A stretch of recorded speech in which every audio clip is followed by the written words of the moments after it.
छैन हो है। कुलमानजीलाई पनि मैले भेटेकै हो, पार्टी बनाउनु पर्छ, सँगै जाउँ, सबैले जनताले चाहेको छ भन्दाखेरि म त सरकारमा जाँदिनँ, अब अलिअलि भएको लोकप्रियता पनि भरे काम गर्न सकिँदैन, यता त्यता भन्नुभयो। उहाँ र म 1 to 1 बसेका छौँ उहाँको घरमा 1 घन्टा।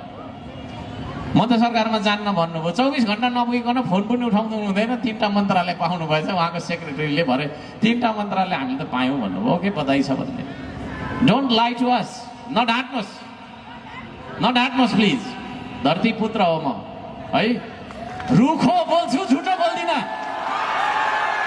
रुखो बोल्छु झुटो बोल्दिनँ। नढाट्नुहोस्, ढाँटेर राजनीति गर्नु छैन मलाई है। तपाईँलाई मनपर्छ भने मलाई भोट दिनुहोस्, नदिँदा पो हुन्छ, म एक्लै भए पनि काफी छु, तर ढाँटेर चाहिँ म राजनीति गर्दिनँ है। ढाँटेर राजनीति गरेको कारणले गर्दाखेरि होइन। अनि भरे त छैन, उहाँ आफै फेरि कता के फेरि त्यो पार्टीको अध्यक्ष पनि उहाँ होइन फेरि है।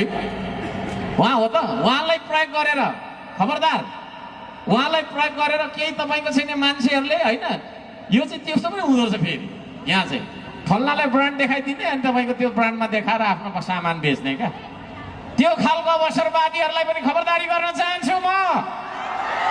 नढाट्नुहोस् प्लिज, नढाट्नुहोस्। माटो छोएर कसम खाउँ आज छातीमा हात राखेर है।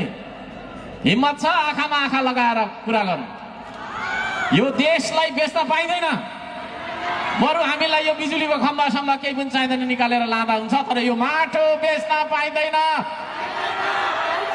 माटो बेच्न पाइँदैन। हामीलाई चाहिँ कुनै तपाईँको विदेशीले गरेर खाएर हुन्छ, बरु हामी साग र सिस्नु तपाईँको चाहिँ घोटेर खान्छौँ, सिस्नुको जरा खाएर बाँचेको पुर्खाले तपाईँको जोगाइदिएको देश हो यो।